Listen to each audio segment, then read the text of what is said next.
Leo ikiwa ni tarehe 2 mwezi Novemba mwaka 2023, tunakuletea taarifa kuhusiana na mazishi ya mwenda zake msanii wa nyimbo za injili kutokea katika eneo la Mlima Kenya, Muhiko Nebster.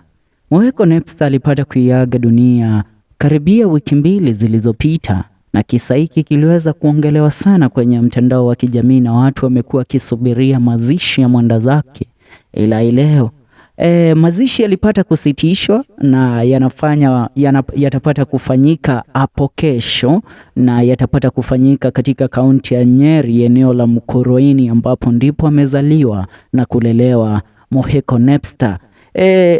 Sababu kubwa ya mazishi ya Muhiko Nebster kucheleweshwa na kuweza kufanyika siku ya tarehe 3 ambayo ni kesho ni kwa sababu mwanawe ambaye ndiye binti yake kitinda mimba alikuwa ndio bado yupo shuleni akiwa anafanya mtihani wa darasa la 8, na leo kumbuka ndio wamepata kukamilisha mtihani. So hapo kesho msafara wa mazishi ya Muhiko Nebster utakuwa ukianzia kule katika hifadhi ya maiti ya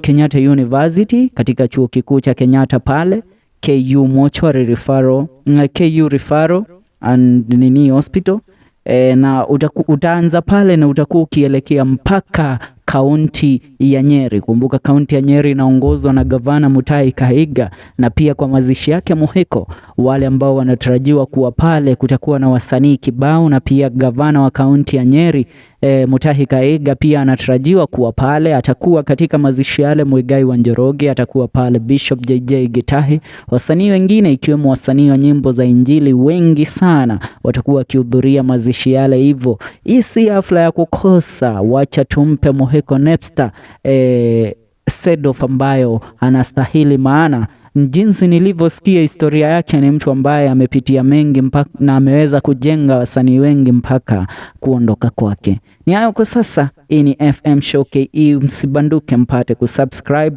maana hapo kesho tutakuwa ground tukikuletea matokeo yote, so stay tuned and make sure you subscribe.